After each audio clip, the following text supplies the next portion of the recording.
Nope. Nope. What?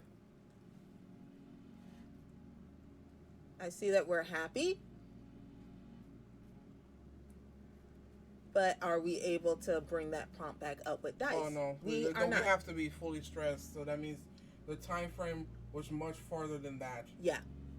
Oh well. So we can't do it. Should we just continue on and deal with what's about to happen? Yeah. All right. Where should we spend the last bits before bullshit happens? Um. Didn't Mars have a prompt saying we need to talk about Lum? Uh, no, but that was just her reminiscing, more or less. Oh, no, yeah, you're right. Mars is quiet for a long time, considering something. Okay, I'm going to let you in on a little secret, she says, looking around to make sure no one's listening and pulls you a little closer. I'm already working on that, she confessed. You remember the secret fun time club? I know you stopped coming after the big attack and the Helios arrived, but lately I've been thinking we should really try to make a difference. If we convince enough council members that Lums is bad news, we can actually remove him from power. Mars calls a meeting with a grim expression. I cannot just stand by while Lum ruins everything we built here, she says, clenching her fist on the table. Did they make sure that it wasn't bugged? Because we've bugged them before. He might know how to hold a gun, but he doesn't know how to lead a colony. From now on, this club is going to focus on getting Governor Lum out of power and getting someone competent in. We have from now until Virtumalia to somehow convince the other council members that he's got to go. I agree, Cal says, and everyone turns to him in surprise. What? He continues defensively. Lum's a jerk. All he cares about is killing animals. It's better for the whole planet if he's gone. Mars steeples her fingers. Who would replace him? Obviously, I think I'm a great candidate, but I'm willing to consider other options. Tammy gives Mars her support. We have persuasion 50 or greater and rebellion 70 or greater. We could be governor. I mean, if you want to do that, go ahead. Sure. Mars barks out a laugh. She +2 with you, though. You? She explains. No way. No offense, Alana. I just didn't expect it. Well, she says, flipping her hair over her shoulder. May the first person win, I guess. And by that, I mean me. If you really expect to be governor, you need to work on your persuasion. I mean, she ain't wrong. The first is trash. Cal looks worried. No offense, Mars, but are you really going to stop the soldiers from killing the animals? Look, Cal, Mars says, spreading her arms wide. I don't want hunters out there going out and not coming back either. Maybe we can find a safer, more efficient way to deal with the animals. Yeah? Ominous sounds ominous. Cal doesn't look convinced. Mars gathers everyone. So the plan is we campaign in all the departments: geoponics, engineering, the garrison, the quarters, explorations, and here in command. Try to soften up all 6 council members and get them to our side. Try to keep this on the down low. Then at the next Virtumalia festival, we surprise the governor with a spontaneous council vote and replace him. He'll never see it coming. You don't even have enough time to do all that. We have until Virtumalia of next year, so but we have 6 spots. 6 spots. Yeah. So let's see. We have from now, which means we can start it now, and we have 1, 2, 3, 4, and don't 5, forget 6, stress-related items. 7. So we need to get in contact without roughly stress. 8 months to do it. So, Dad. Yeah, go on Geo. Yeah, we'll start with Dad. I think Xenobotany probably. You sure? I would think tending to the animals, because that's when we got to talk with our dad. I mean, geoponics is both. True. So you they said geoponics, right? Yeah, I'm in geoponics right now. Well, I don't know. Pick one. I think we have a better chance with the animals to see our dad. You find a long time with the chief cultivator to talk to your plans to finally depose Lum. Talk to your dad. +1. You sit down with your dad, who pours you a cup of tea and listens intently as you explain the details of Mars's plan. Dispose Lum, get voted in, save the colony, and maybe the whole planet. Well, sure, sweet melon, he says. When you're done, you know I'll always support you, 100%. I've never liked that Lum. He acts too quickly. He's going to get everyone in trouble sooner rather than later. I have not been impressed by him in council meetings. I'm not sure about that Mars girl either, to be honest, he says, taking a sip of his tea. Can't trust a woman who doesn't want to get her hands dirty. Not like your mother. Let me tell you. He smiles and rolls the mug in his hands. Your mom be so proud you're doing this, he said quietly. Well, she might disregard it with you at first to test your dedication. She was stubborn like that. He sighs wistfully. I love that about her. You spend a nice afternoon with your dad, reminiscing about your mom and splitting a pot of tea. It's nice to be able to reconnect with him. And you're sure he's got your back. Aren't dads great? Sims Curiosity 2. It will turn into ill +7, but only if that's the only mind card, which we should be able to make happen.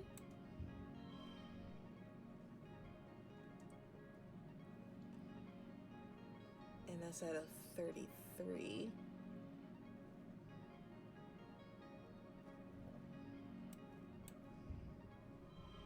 Really? So you have to be the only mind and the only gem card? Dude.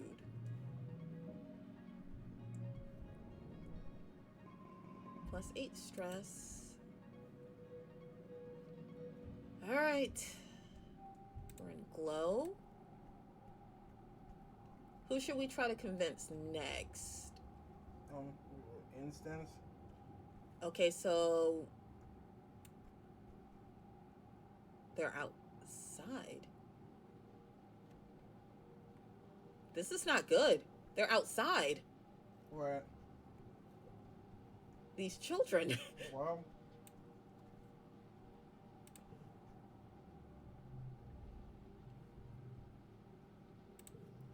Alright, we're going to go ahead and give you your food because we're going to need you on our side. 85, and we're at 98 with Tammy. No, don't forget Aunt Cedant. Yeah, so should we go in and talk to Auntie Cedant first, or should we go and talk to Instance? I mean, pick either or. We still need both of them either way. Yeah. At the very least, if we work as her assistant, we can talk to her. So assist in the med bay. You report to your first shift as Dr. Instance, nursing assistant, was never supposed to be a literal doctor for everyone in the colony. All of the colony's medical needs were supposed to be covered by the med beds, and then eventually with trained medical professionals from your generation. But the growing number of wounded and sick is pulling Instance's attention away from her actual work in the lab, hence why she needs help. I'm a doctor, not a physician, Instance grumbles as she swipes through her hollow palm. To give you access to the med-based systems, I can study the local xenofauna so it stops killing us, or I can treat burns that upset tummies. I can't do both. There, she says as the haptics on your hollow palm pulses. You should have access. Now, don't bother me for anything less than a cranial bleed. It's a med bed, not a jar of leeches. Just follow the instructions and push the right buttons. You need something, ask Congruence. Congruence beams at you from her hollow monitor. Can you handle that? Yeah, I can handle anything. That's the spirit, Congruence chirps. It's you and me, Solana. High five. You gently bonk the Congruence's panel with your open palm and she laughs. There's no patience, so you're going to brush up on your first training. Every colonist gets a first aid training in their early teens. Lungs got to breathe, heart's got to beat, blood's got to stay inside the body. You run through the scenarios with Congruence in a whole week. CPR, elevate and put pressure on wounds, wrap broken bones, basically stuff we have to do for work. Fun fact, Congruence informs you, in the field, your hollow palm can discharge its batteries all at once as a makeshift defibrillator. First aid is important, but the goal is just to get the person stable enough to bring them here to a med bed. That's where you and Dr. Instance will take over. You'll be fine. It might only be a matter of life or death. No biggie. And then after work, you asked, is Skip to get to work? After work, you asked Chief Engineer Instance for a few minutes of her time. She allows you into her office and begrudgingly listens as you explain that you and Mars intend to hijack the elections of next Virtualia. When you're finished, she heaves a long-suffering sigh and pinches the bridge of her nose in her fingers. Why in the world would I support this plan? She says. We're barely surviving as is. Lum is right. The planet is at war with us. Every year we come closer and closer to total annihilation. Is this really time for dissent? Instance gestures to her office. Every horizontal surface is covered with experiments. He may not be the most suited for the job, but do you see anyone else with time on their hands to run a colony? The idiot does the least damage where he is doing busy work and making stupid motivational videos. It'll be hard, but we can try to persuade her. We need everybody on our damn side. And of course you are a 94. Let's see, 9, Probably 6. when we do the second run, we make a constant use of the spawn because we have too many bad cards. Yes, I'm well aware. That's 26. Assessing risk to that value, but I don't like that. The 27 is going to have to do. Okay.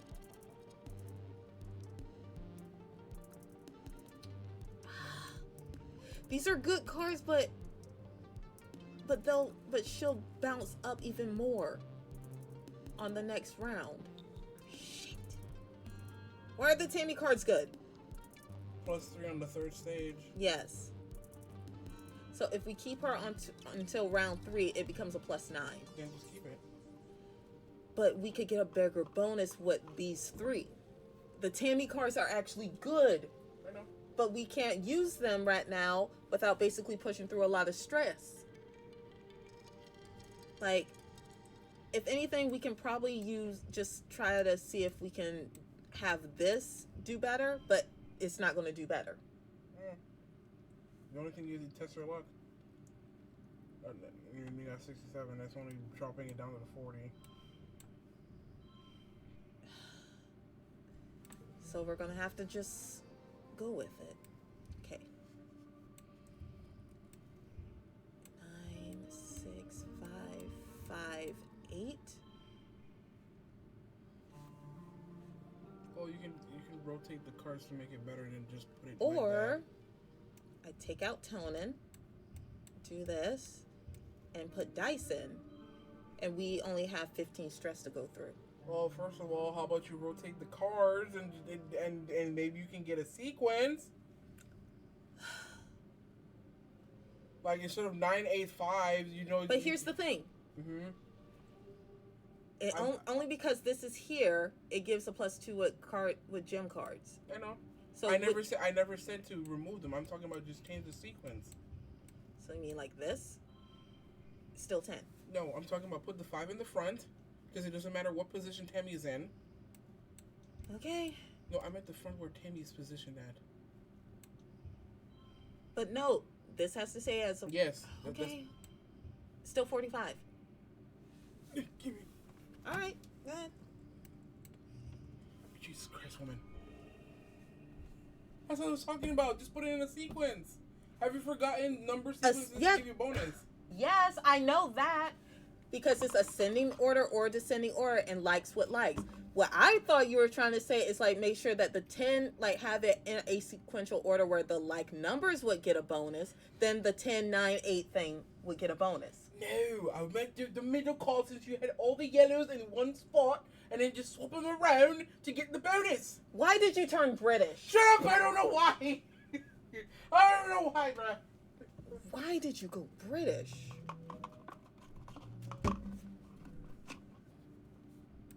Oh, the birds giving you a big ass neck. Oh, good lord. Instant hasn't survived this long under hostile regime by being soft. It's hard to convince her that you have a plan to out Slum, but she does like to win. And she appreciates a good game of eight-dimensional political chess. If you win the election and you convince her you will, she'll be free. Well, she says, sitting back in her chair, it seems that you might actually be cut out to be next governor. You have my support. She gives you a stern look. When you strike, strike to kill. If Lum knows I'm moving against him, he'll put me to the wall. Should we tell her thank you for her support or voting for Mars? I mean, she did say to try to beat me. All right. Thank you. Instance nods and turns back to her holoscreen. Clearly done with you in this conversation. Yay, we worked. Time for the bullshit our boyfriend has done. You're heading to bed when the sirens wail, heralding the beginning of the yearly xenofauna attack. Outside your window, you see soldiers begin to form. This year, Anemone is heading up with her own squad. You see her red hair bobbing along with the others as she rushes. We're going after your dumbass. Let's go. Anemone looks at you in surprise. She nods and sees, yeah, we know. Look at them all, she says starkly. They just keep coming, more and more every year. What are they even waiting for? Why don't they just attack already? They're waiting for the bombs. She shoots a look at the rest of the squad, all of them. All of them Helios, mostly young adults like you, and lowers her voice. I just want to get it over with, you know? She confides to you. These Helios learned to march before they could walk. I want to prove I can handle myself as well as they can. She runs her fingers down the barrel of her plas rifle where she stenciled the name Kombucha. So think about that. If we actually were able to beat think about it though, because the whole thing with the faceless was an impossible one. Mm-hmm. If we were able to beat the impossible one, would Kombucha live? Oh. The only thing that can happen is unless when we do a second run.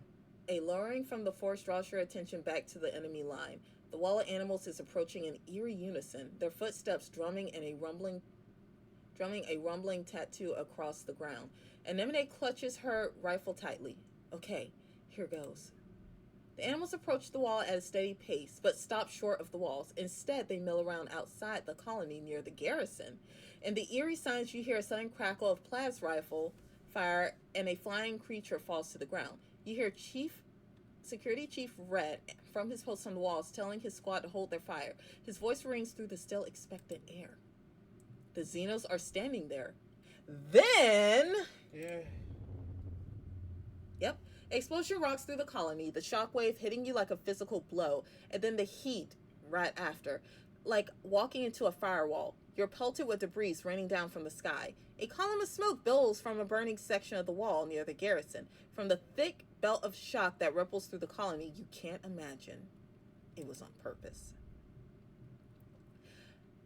Anemone recovers first, laying out a strangled war cry. Those assholes, she yelled. They knew our weakest point. How? She gestures to the flooded Xenos pouring through the gaping hole in the wall. There, she orders, protect the gates, shoot them from the walls.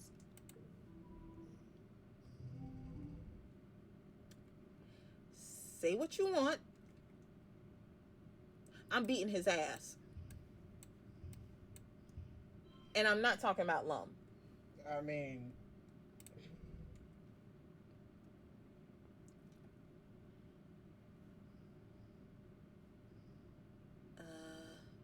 Let's see.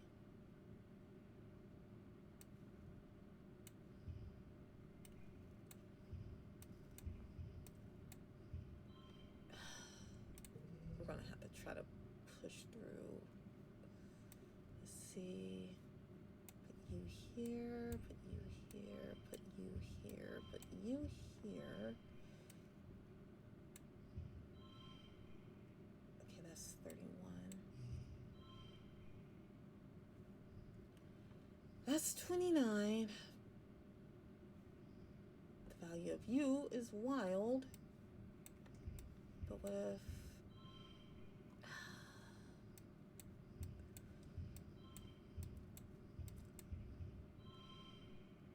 Okay, we can push through with 85 stress. Okay.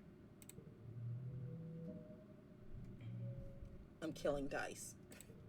I mean, there's literally no reason to kill him. It's us who failed to stop him. The motherfucker literally had bombs in his hand. And yeah, we couldn't stop him, but he still blew up the damn wall. I'm taking a mush log to his head. And probably his spine. You can't run outside if you got no legs. What do you sound like Vase now? Cause we backed the terrorist who literally blew a hole in our house, forgetting that we still have a living parent. And the whole feel like, if anything happens to you, I don't know what I'll do. Motherfucker, I'm gonna be the worst thing that happens to you now. You gotta call the fucking abuse hotline. The Xenos pour through the smoking hole in the wall, wave after wave of creatures of all sizes, fist-sized insects all the way up to the megafauna like bush bulbs and muckwalkers, great lumbering beasts, the likes of which you've never seen. The largest one soaks up the gunfire and smashes through the defenders of the ground, while the smaller, faster creatures make for the ship in the geoponics domes. As your squad is getting in the rhythm of the defense, Governor Lum storms up the steps. You can see the whites all around his furious eyes as he grabs both you and a... Oh, he's blaming us. Oh, how nice. Hauling you off your feet. Which one of you did it, he growled. Which one of you set the bomb? It wasn't us, Anemone exclaims, clutching Lum's forearm. Lum releases you a snarl. It had to be an inside job. Someone with access to the garrison. One of you strato-colonists, he spits. You're all traitors to humanity. I have a plasma rifle in my hand. All I have to do is point up in his chin. He looks burned, possibly badly. Parts of his uniform are still smoldering. You wonder if he and his squad were near the explosion. If people are dead because of it? He rounds on Anemone. Give me command of your squad, he orders. I'm taking them down to the courtyard to engage the enemy directly. I took a chance on you, Anemone, but you can't be trusted, just like the rest of them. I'm shooting you. My squad? She stammers. She looks conflicted. Lum is the governor and outranks her, but he's Lum. His plan is bound to be dangerous or even suicidal. The rest of the squad are Helioborn, yes, but they're also teenagers like you. Don't you need us up here supporting defenders from the wall? Yeah, we're more useful up here, you dumbass. Yeah, we're at 90 Rebellion. We are going to kill him. Oh, Lum, isn't there well, never mind. I was not paying attention, so. Lum doesn't... It's basically Lum saying to Anemone, I'm taking control from you. Give me your squad, and we're finna go directly in there. Oh, no, but what was the options? Hey, listen to Lum. No. Anemone, we should just leave, or we're more useful up here. Lum doesn't look convinced, but your support emboldens Anemone. She stands up straighter and hardens her expression. I can't send my people into close combat, she says firmly. We're trained for ranged defense, not melee. The governor looks at your squad mates, but none of them make a move to follow him. He curls his lips in disgust and stalks away. Your squad stays on the wall, providing ranged support from the people fighting below. The air is thick with smoke and chaos, but when it clears, you can tell that against all odds, the defenders have regained the upper hand. The courtyard is littered with bodies, humans and Xeno.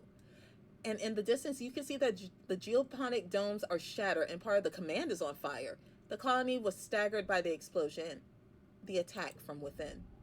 In the quiet following the battle, the colony comes out of hiding to gather in the courtyard, surveying the damage. Governor Lum is on the warpath. I'll find who did it, and I'll have their goddamn head, he yells. I want every single strato lined up and questioned. Those were our explosives. I want to know who set that goddamn bomb. You and everyone from the strato are hauled aside, questioned on your whereabouts prior to the attack. Everyone, that is, except for Dice. He's nowhere to be found, dead or alive.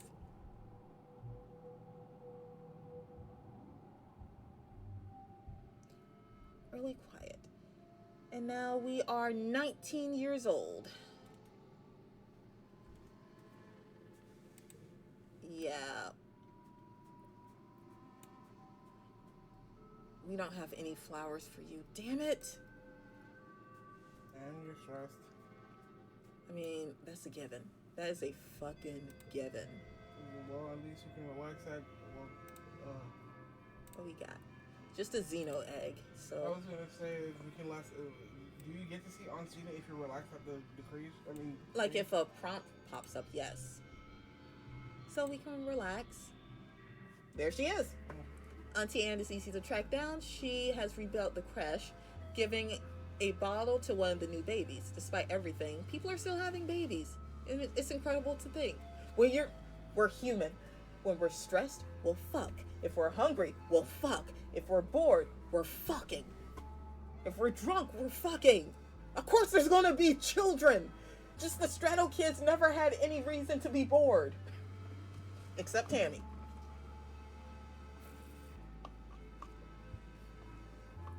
Oh, Solana, she says, giving you a gentle smile.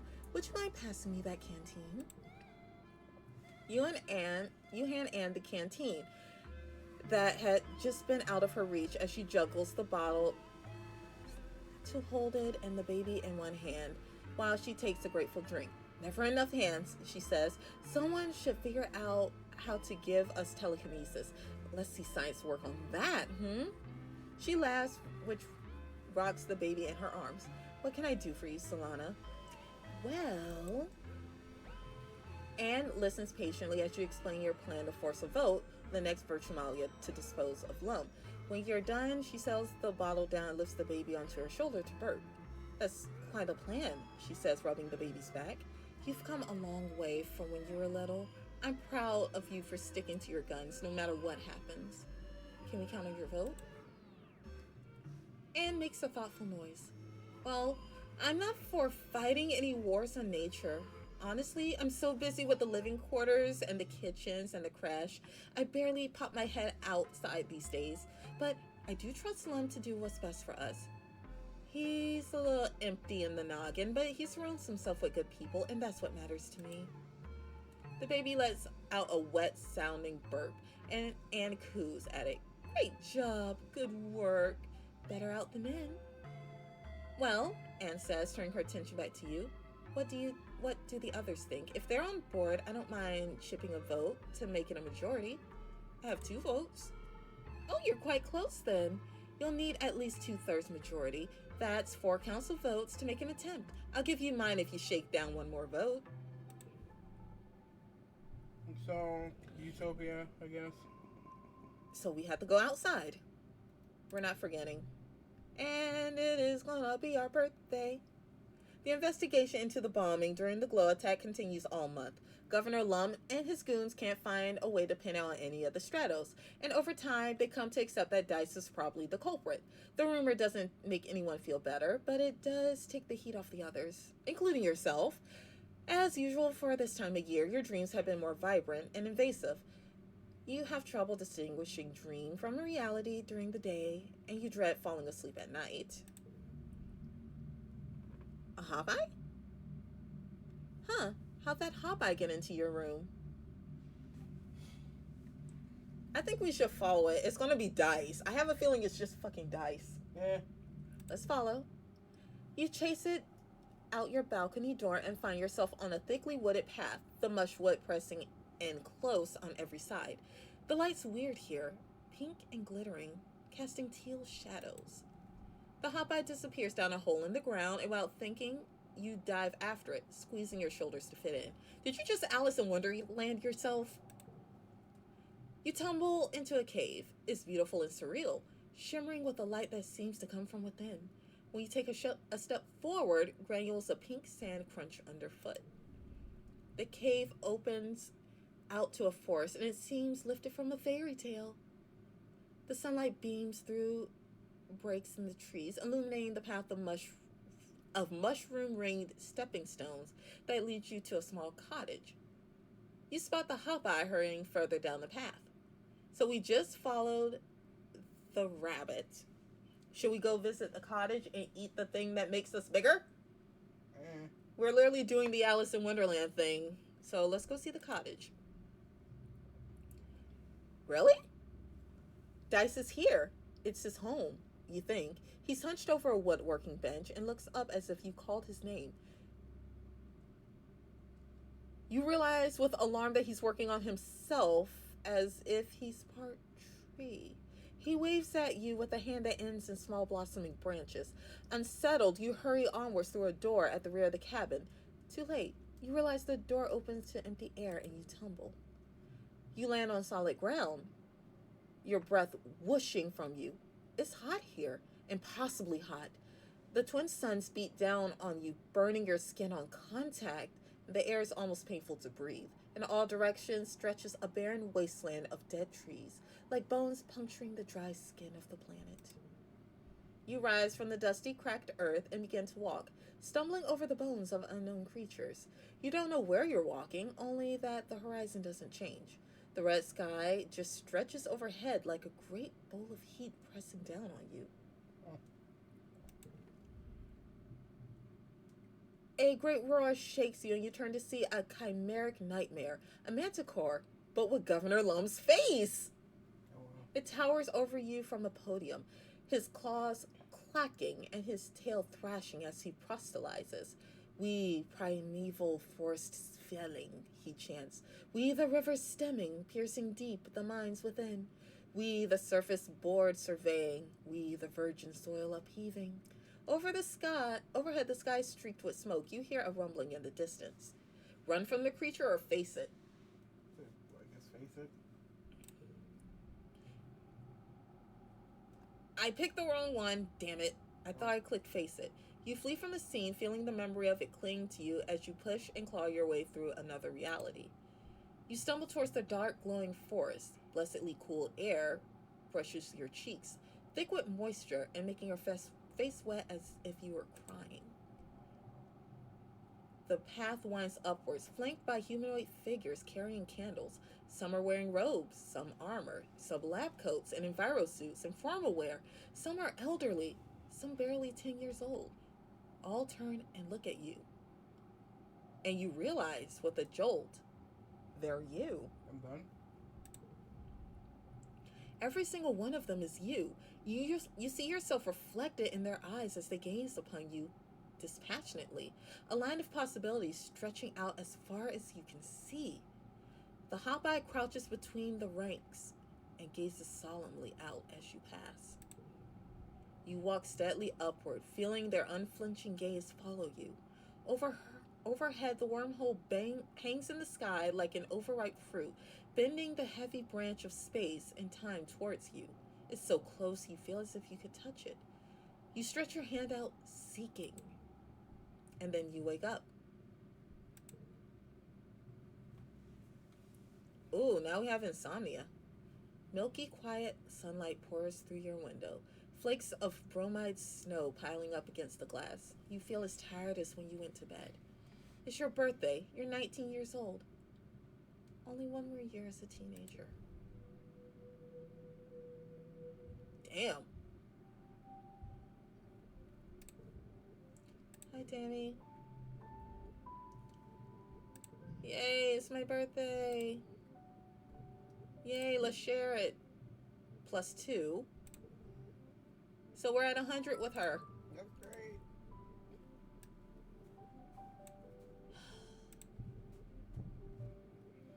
We found some medicinal roots and our jackass is no longer here. I love him, but I hate him so much right now. We're all gonna basically be put on a chopping block because you had to basically pop a hole in there. Our brain is no longer working for the time being. So we got lack of sleep.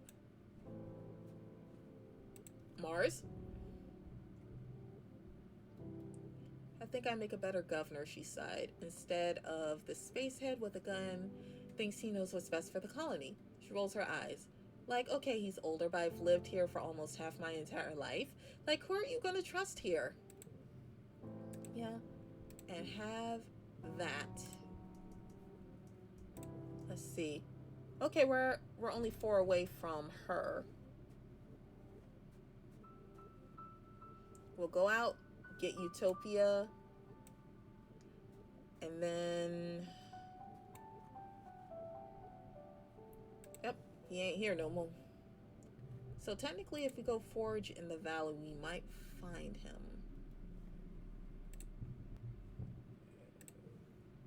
Hey, Utopia. You managed to partner yourself with Chief Surveyor herself on the next expedition. It's a perfect chance to talk to her about Lum, but she beats you to it. This is easier trekking when we had hover bikes, Utopia says as she hauls herself a particularly difficult stretch of terrain. She reaches back to help you up. That villain Lum's using them all to search for aliens now. That's not finding a needle in a haystack. He sent half my teams out to the swamps now. He gestures at her empty holster. Without weapons, I might add. He's bleeding us dry out here. She scrubs the back of her hand across her mouth. That snake of a man thinks every little thing is war.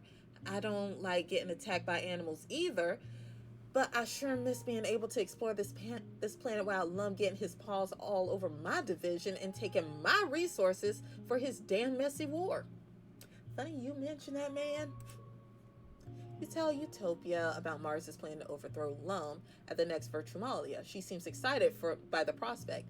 You forget how young she is compared to the other council members. Sounds stellar, she says, clapping on the back. The only question is, who you got in mind to replace him? Well, like I said. Sure, I'll do it. You? Utopia draws. Sorry, I don't mean to tease, but aren't you not young for the job? She wipes her eyes, still chuckling. Well, I was only 22 when I became Chief Surveyor. I guess it's not so far-fetched, but why you? What are you going to do different than that chauvinistic float cow's ass? Pitch me. Okay, we can do a persuasion challenge, and it's easy because she already hates this man. It's a 79, which we should be able to do.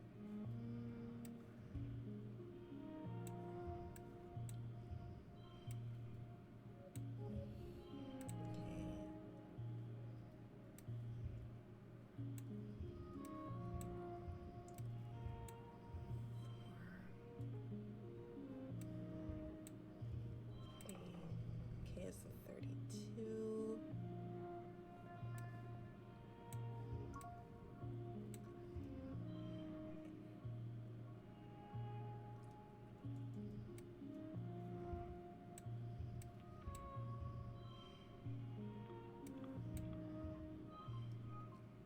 Yeah, we can take the 40 stress.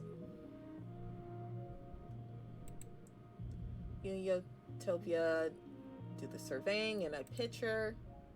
She slings her arm. Here's a tip from one young buck to another. Don't let anyone ever tell you you're too young. She says, you've been here on Ventruma just as long as any of us. Okay, egg for anemone. Barber fruit for boy.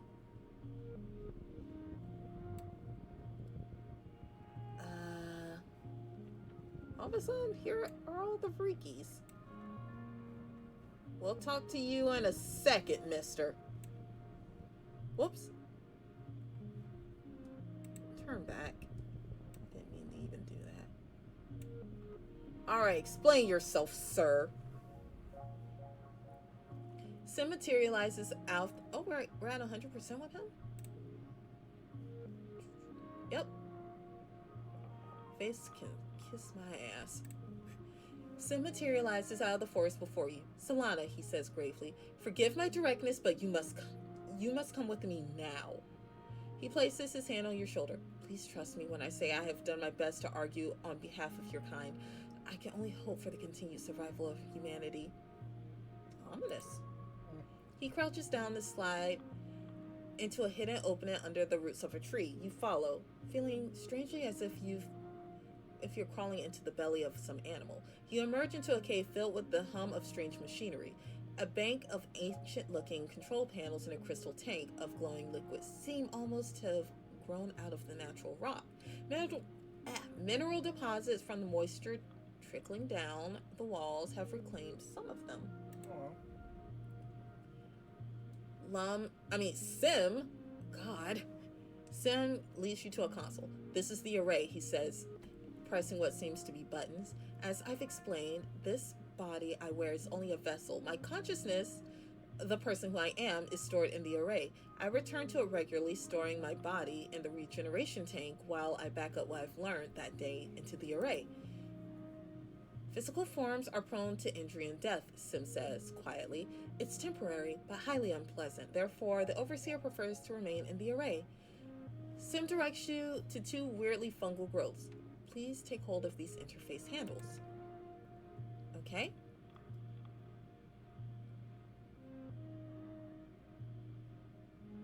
So the Overseer is a computer. I'm with the Overseer. Bodies are icky, or I don't know how to feel about this.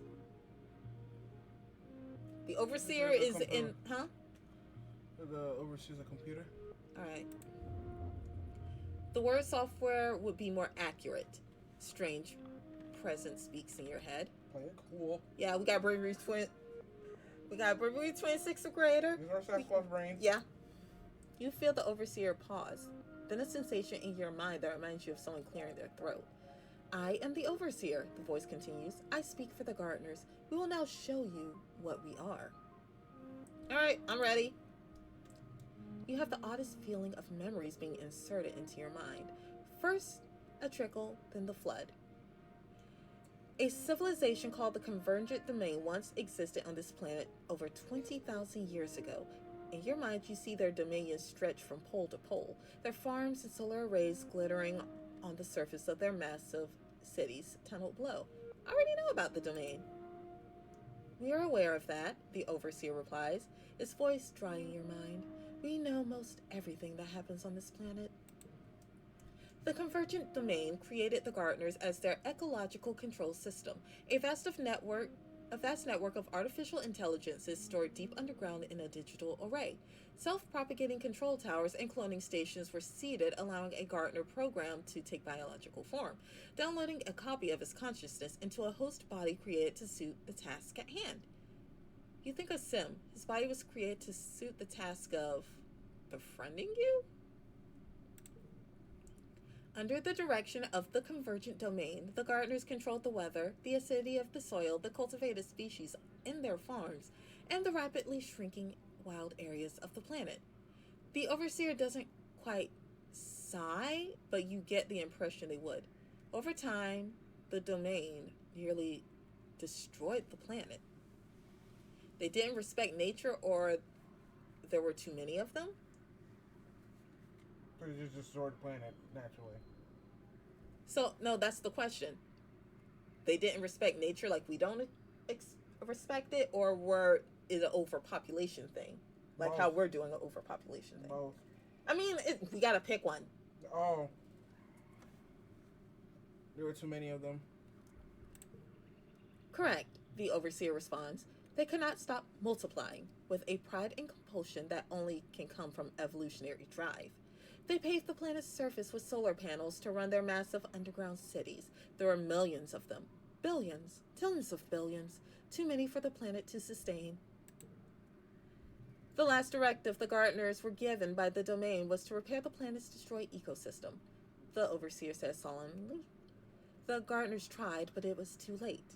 When the crops failed and the atmosphere became too thick for sunlight to pierce, the Convergent Domain perished by the billions. The last survivors took to the sky in colony ships and never returned.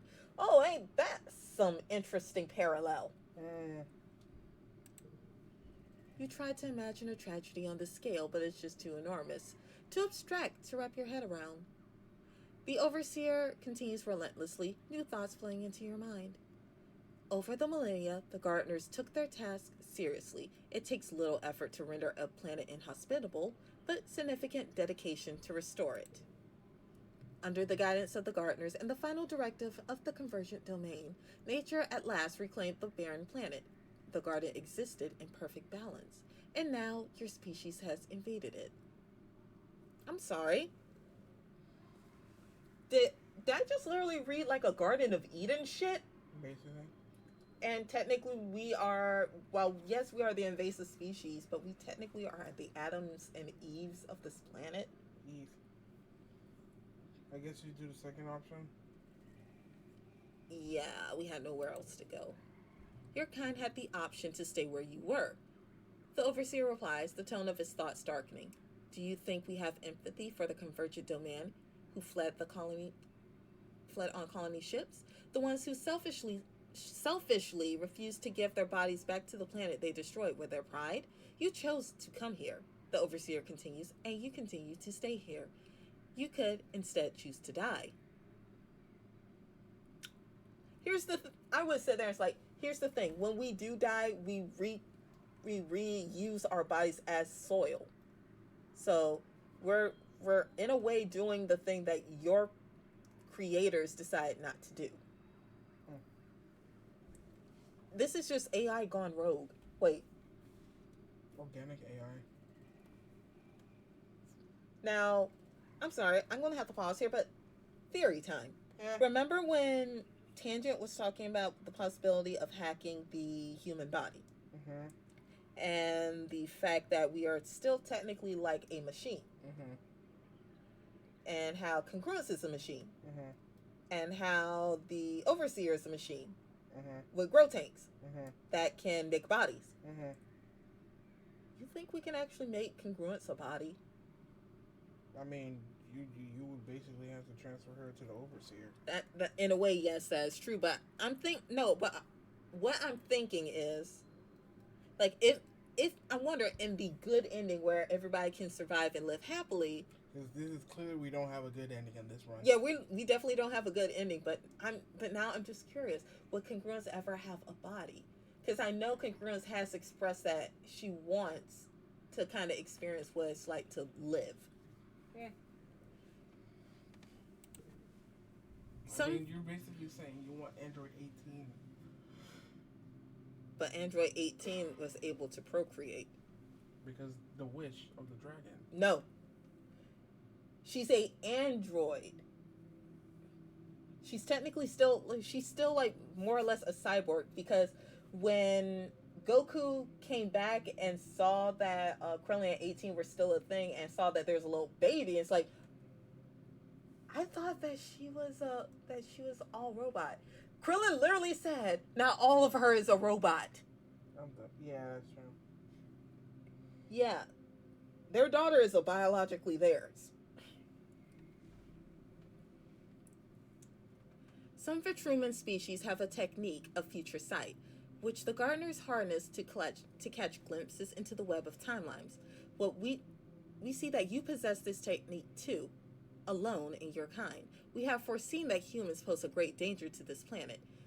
You are a monoculture, an invasive species. You throw our hard-won balance in disarray. Since arriving, you've shown nothing but a willingness to consume the plant's resources and replace them with more humans. We didn't even know you were here. We have as much right to live as anything, or I'm sorry we ever landed. The second one is true. And plus we didn't know you were here anyway. True. But I said the second one because we have a right to live. Yeah.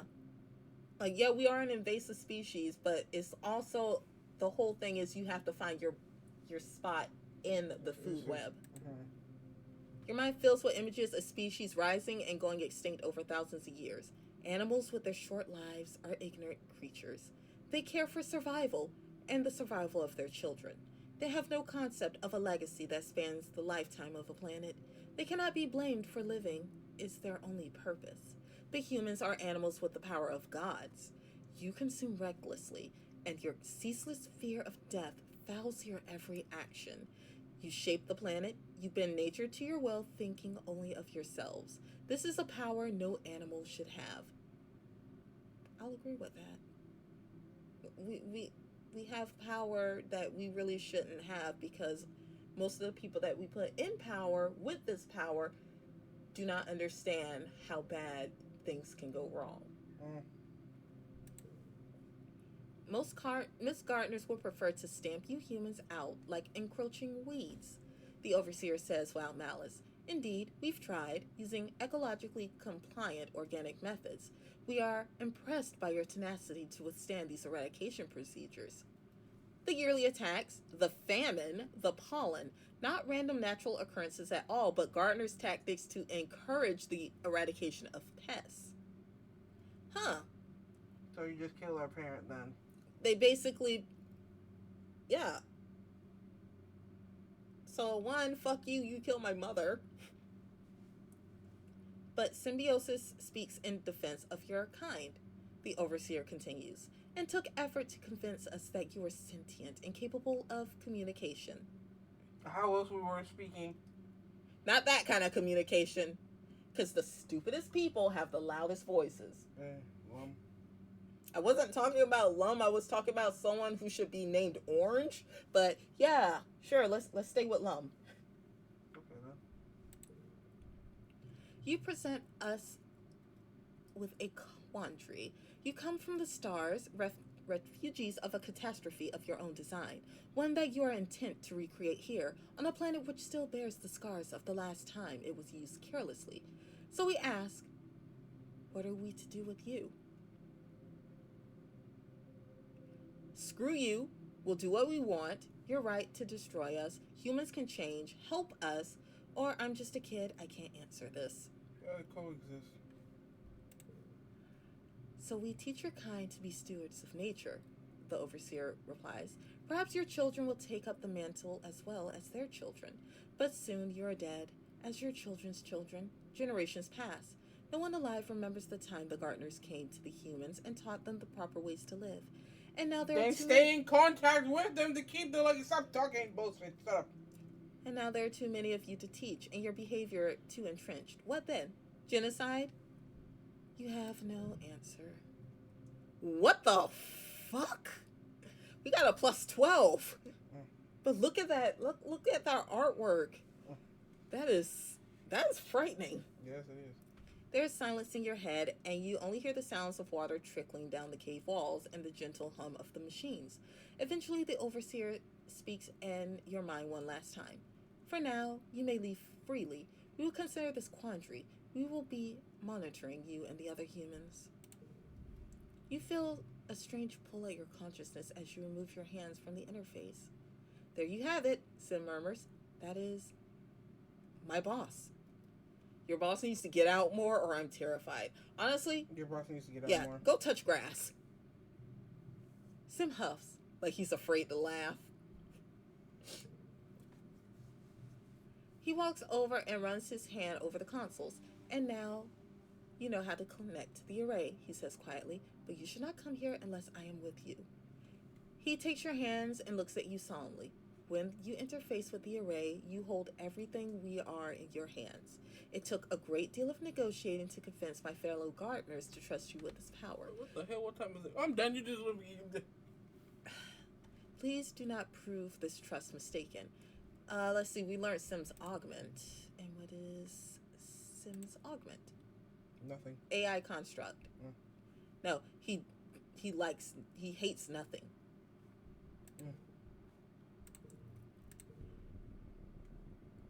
And he wants to talk again. He nods as you approach. Just the human I wanted to see, he says with a solemn smile. The Overseer wants to talk again.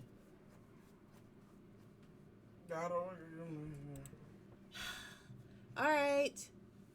We go back in, place the hands on the AI. We have thought over our conversation. You feel the Overseer in your mind. We consider that Symbiosis may be corrupt and in need of reabsorption, but his affection for your species is genuine. So we have an offer to make you. Humans wield godlike powers, but lack the capacity to understand the consequences of their actions, the Overseer explains. You have no connection to the land you claim beyond the short, brutal window of your own consciousness. We offer this. We will not eradicate your colony. Instead, you will be tended to, just as the gardeners tend to the rest of the planet. We are not livestock. You will be given fresh water, clean air, and good soil to be protected from outside harm. We are not livestock.